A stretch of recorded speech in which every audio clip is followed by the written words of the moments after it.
Microbiota y obesidad. Los participantes son el doctor Miguel Ángel Valdovinos Díaz, la doctora María Eugenia Icaza y la maestra en ciencias Elisa Gómez Reyes. Vamos a pedir al doctor Miguel Ángel Valdovinos, quien es jefe del servicio del curso de gastroenterología del Hospital de Ciencias Médicas y Nutrición Salvador Subirán, que empiece su plática, que es enfermedades digestivas y microbiota. Muy buenas tardes a todos. Quiero agradecer al comité organizador su amable invitación a hablar de este tema que es sumamente apasionante. Y quiero empezar mencionando esta frase que ya es famosa a nivel mundial, es del doctor Jeffrey Gordon de la Universidad de San Luis en Washington, la Universidad de Washington en San Luis, que dice que somos más bacterias que células humanas, y esto se refiere a que tenemos 10 veces más bacterias que células humanas, tenemos más de 150 genes bacterianos que humanos, tenemos cerca de 2 kilogramos de microbios en nuestro organismo, de tal manera que por eso él ha dicho esta frase. ¿Para qué sirve la microbiota intestinal? Rápidamente, recuerden que nos protege contra la invasión de gérmenes patógenos, es fundamental para el desarrollo de una respuesta inmune sana, interviene en el neurodesarrollo, en el metabolismo energético y en la nutrición. Estas son las funciones que se han caracterizado en la microbiota intestinal y actualmente, sobre todo en la sociedad occidental, los trastornos de la microbiota intestinal se han asociado con el desarrollo de infecciones, sobre todo de infecciones oportunistas y epidémicas, como es el Clostridium difficile, la obesidad, la diabetes, el síndrome metabólico y el hígado graso, trastornos del neurodesarrollo como el autismo, alergias y enfermedades autoinmunes, y lo que nos ocupa hoy, que son las enfermedades digestivas. La disbiosis se ha descrito en la enfermedad inflamatoria intestinal, en la colitis ulcerosa, en la enfermedad de Crohn, pouchitis, en el síndrome de intestino irritable, en el cáncer gastrointestinal, y recientemente les voy a presentar trabajos sobre la esofagitis eosinofílica, la enfermedad diverticular y en las vías biliares. Probablemente este es el primer trabajo que se ha escrito para caracterizar la microbiota del esófago y del colon en pacientes con esofagitis eosinofílica.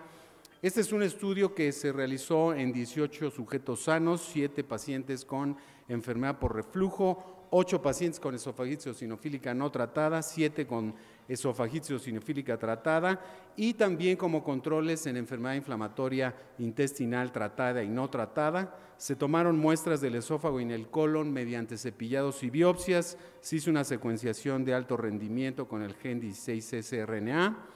Y estos son los resultados. Interesantemente, vean ustedes cómo los pacientes con enfermedades o esofagitis eosinofílica tratada tienen un microbioma completamente diferente al de los sanos, de manera muy significativa, predominando los bacteroidetes.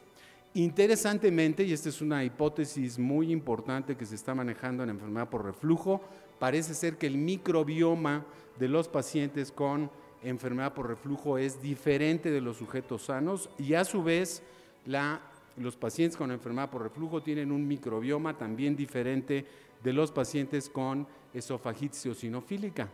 Y un hallazgo interesante en este trabajo es que el microbioma o la microbiota del colon es también diferente en los pacientes que tienen esofagitis eosinofílica de los sujetos controles con predominio de algunas especies.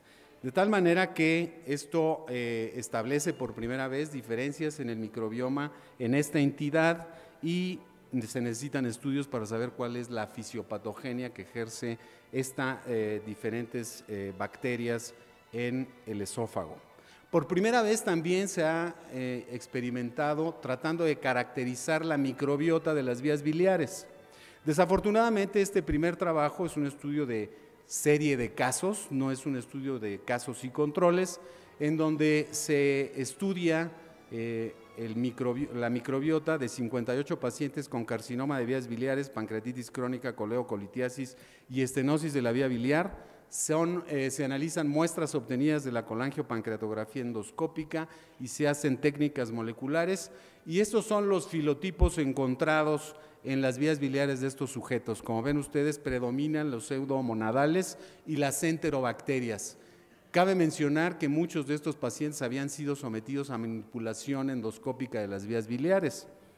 Encontraron que la diversidad microbiana es mayor en pacientes con múltiples intervenciones en la vía biliar y no hubo relación de acuerdo al diagnóstico primario. O sea, no es posible o no fue posible establecer que aquellos que con carcinoma de vías biliares de estenosis benignas tuvieran un microbioma diferente, de tal manera que parece ser que aquí la intervención de las vías biliares jugó un papel importante en obtener este tipo de bacterias. De manera también muy importante se ha caracterizado ahora cuál es la microbiota en los pacientes que tienen carcinoma gástrico.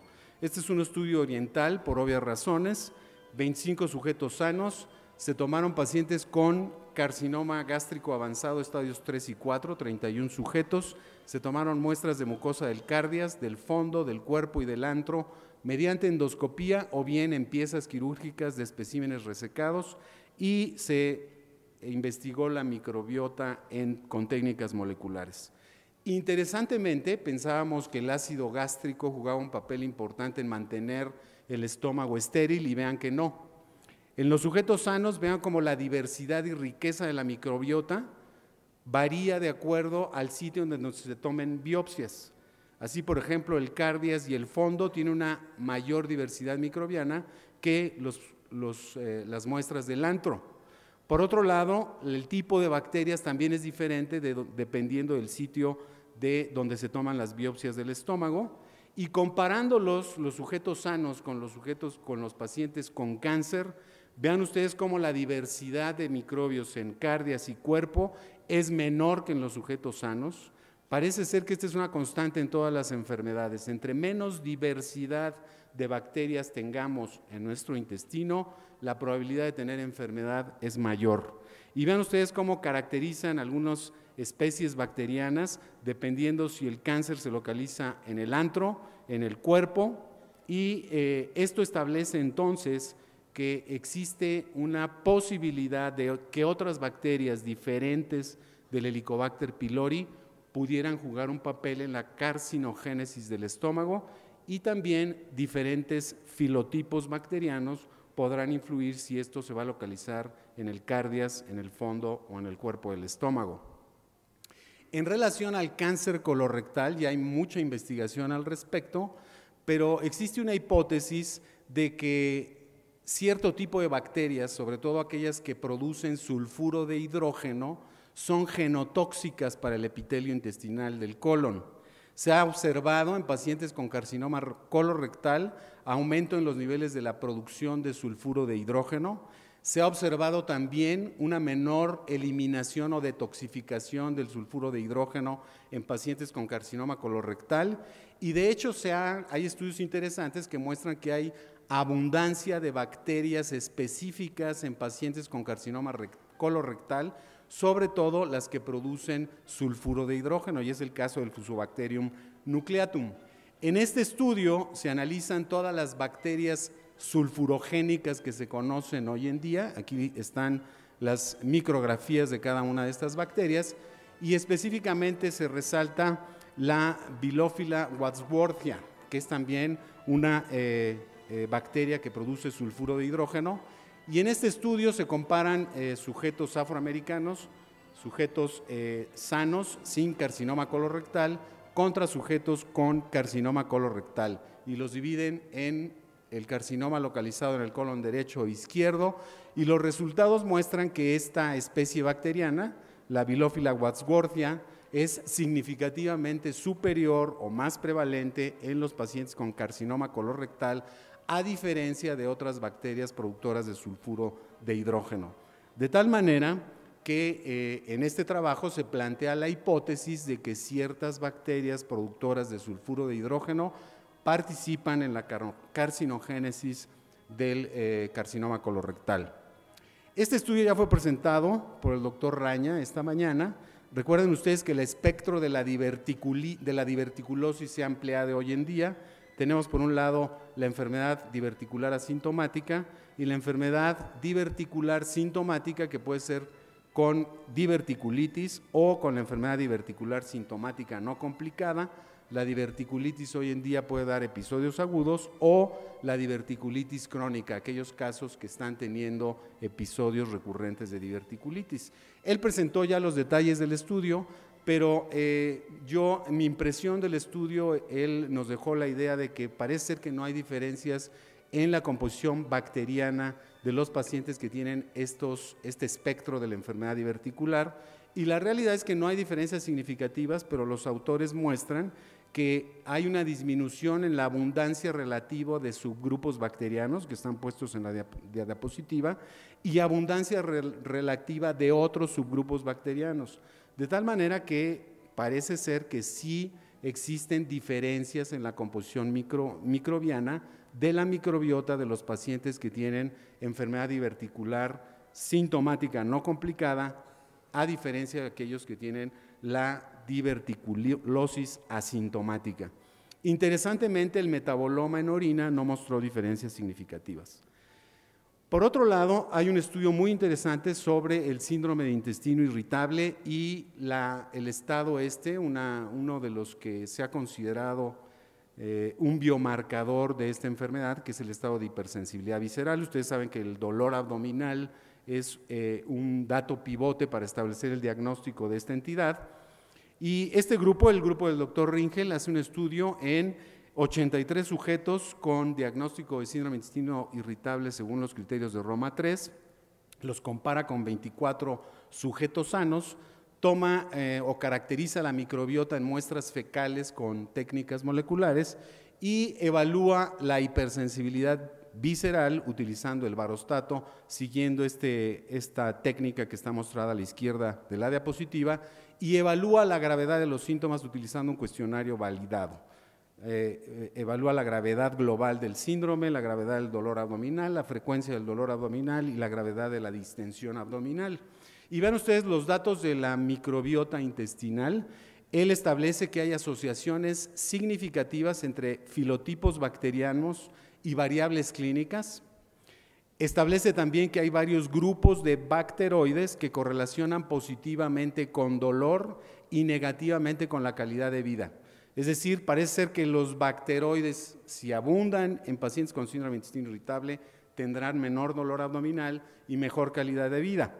Por otro lado, los bífidos parece ser que hacen lo contrario, y la quermancia también parece ser que correlaciona negativamente con el dolor abdominal o con la gravedad del síndrome de intestino irritable, y positivamente con el bienestar. Entonces es un estudio muy interesante en donde inclusive él demuestra que grupos bacterianos específicos, aquí les muestro 3 grupos bacterianos, correlacionan con los umbrales de sensibilidad a la distensión rectal con varostato. E inclusive también muestra un análisis o una correlación interesante en donde el grado de distensión abdominal correlaciona con los umbrales sensitivos. Es decir, entre más distensión abdominal, menores umbrales sensitivos, o dicho de otra manera, mayor hipersensibilidad visceral, y esto interesantemente correlaciona con grupos bacterianos específicos. Y quisiera abundarles más, pero en animales de experimentación, el trasplante de filotipos bacterianos transmite la hipersensibilidad visceral a animales sanos. De tal manera que esto demuestra que la microbiota juega un papel muy importante en la hipersensibilidad visceral. Por otro lado, todos ustedes aquí seguramente han utilizado rifaximina de alguna o de otra forma. Y el problema de la rifaximina es que no sabemos exactamente cómo actúa. Y bueno, el estudio del doctor Pimentel, que es el pionero, el que ha hecho todos los estudios que sabemos de rifaximina en los ensayos clínicos controlados en los Estados Unidos, toma este grupo de pacientes del estudio Target 3. Recuerden que el estudio Target 3 tiene una fase abierta y una fase doble ciega. En la fase abierta, los pacientes con síndrome de intestino irritable recibieron 2 semanas de rifaximina, fueron seguidos durante 4 semanas y los que respondieron a la rifaximina fueron seguidos hasta por 18 semanas hasta que recaían en los síntomas. Aquellos que recayeron, respondedores inicialmente, que recayeron en síntomas, fueron aleatorizados a recibir otros 2 esquemas más de rifaximina o placebo y vean ustedes cómo en estos 2 estudios, en la fase abierta y en la fase ciega o doble ciega, se tomaron muestras de materia fecal al inicio, después del tratamiento en la fase abierta y también al inicio, a las 2 semanas después del tratamiento y después de un seguimiento prolongado. Se evaluó la riqueza, la uniformidad y la diversidad bacteriana en este trabajo y estos son los resultados, son muy interesantes. 103 pacientes participaron en el estudio, 73 de ellos fueron sorteados, 37 a rifaximina, 36 a placebo y los resultados de la microbiota muestran que en el estudio de diversidad por una técnica que se denomina Shannon no mostró diferencias, la uniformidad bacteriana tampoco demostró diferencias y la riqueza bacteriana, es decir, el número de familias bacterianas en cada muestra fecal disminuyó a las 2 semanas del tratamiento con rifaximina, pero esto fue completamente transitorio y en las muestras finales del estudio no se demostró diferencias. Por lo tanto, es muy interesante, la rifaximina no afecta la microbiota intestinal, de tal manera que tiene otros mecanismos de acción que todavía no conocemos. Probablemente la respuesta está en que modifica el metaboloma intestinal. Ya hablaron esta mañana que una de las terapias emergentes para modificar la microbiota es el trasplante de la microbiota. Ustedes saben o conocen este estudio, que es el primer metaanálisis sobre la efectividad o la eficacia del microbiota en la infección recurrente por Clostridium. Vean ustedes, 11 estudios, 273 pacientes, 95% de respuesta clínica al trasplante de microbiota fecal. En esta semana de enfermedades digestivas en Washington se hace otra revisión sistemática y vean ustedes cómo estos autores analizan todos los trabajos publicados hasta noviembre del 2014 y ven la influencia del trasplante de microbiota en infección por Clostridium difficile grave, refractaria o recurrente. Los desenlaces que evalúan fueron curación primaria, curación secundaria, mortalidad asociada al trasplante, seguridad, eventos adversos, y los resultados no difieren de la primera revisión sistemática. Vean ustedes cómo en 577 pacientes el trasplante de la microbiota en infección por Clostridium difficile logra la curación primaria en el 82%, la curación secundaria en el 92%, la mortalidad a 90 días relacionada a la infección, no al trasplante, fue del 7.2% y los efectos adversos al trasplante es mínimo, fiebre de bajo grado y distensión en una minoría de pacientes. Otro aspecto muy interesante, y quiero compartirles este estudio que me parece muy importante porque nos deja mucha enseñanza, es, ustedes saben que cerca de Boston existen ya bancos de microbiota fecal, es decir, se preparan de manera sistematizada muestras de materia fecal obtenido de donadores para realizar trasplante, debido a que en los Estados Unidos y también en México hay ya una epidemia de infección por Clostridium.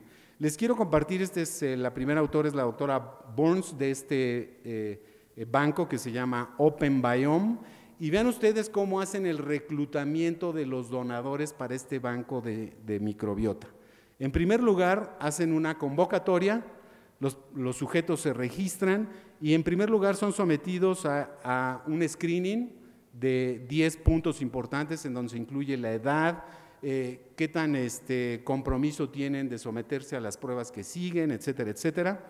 En segundo lugar, son sometidos a una revisión por un médico y responden 109 preguntas de un cuestionario que se refiere sobre enfermedades, desde la presencia de fatiga crónica, fibromialgia, alteraciones psiquiátricas, cáncer, etcétera. Y por otro lado, a una batería de exámenes que ustedes conocen que se deben de hacer en heces, en suero, etcétera. Los resultados son muy interesantes. Vean ustedes, de 459 que se registraron, la primera fase batearon a 208. Después, para la evaluación clínica de las 109 preguntas, entraron 77 y fueron excluidos 50. de tal manera que se quedaron 27. Estos 27 fueron sometidos a toda la batería de estudios que se requiere para ser un donador ideal de microbiota fecal y solamente aceptaron a 12. Es decir, al 6% de los que se registraron solamente fueron candidatos idóneos para donar trasplante de microbiota fecal.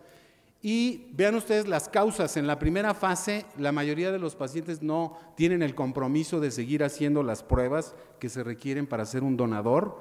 Vean ustedes cómo la historia de viajes a Indonesia, sitios exóticos y probablemente a México fue un criterio para excluirlos. Y vean ustedes aquí en lo que se refiere a el cuestionario de síntomas, vean esto, es muy interesante, trastornos psiquiátricos, actividad sexual o historia sexual, otra vez el viaje, etcétera, son criterios que son suficientes para este banco de sangre para excluir a los donadores.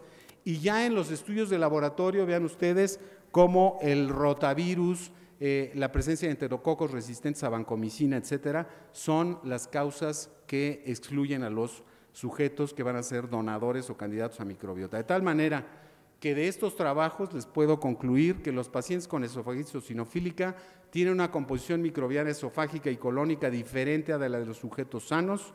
El microbioma biliar de pacientes con múltiples manipulaciones endoscópicas de la vía biliar tiene una diversidad mayor que otras condiciones obstructivas de los conductos biliares.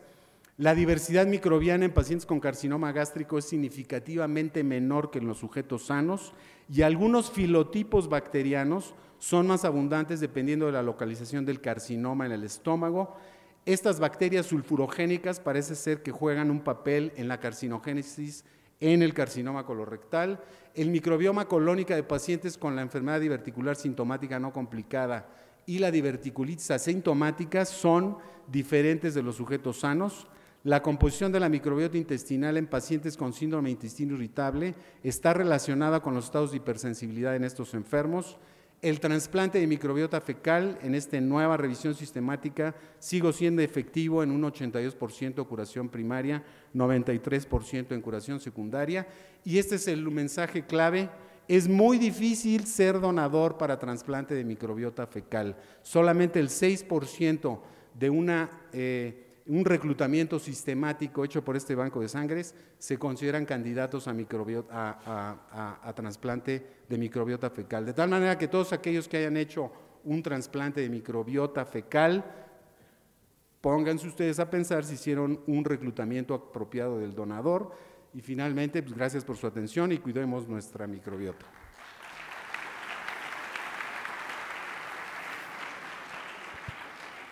Muy bien, a continuación, la doctora María Eugenia Icaza.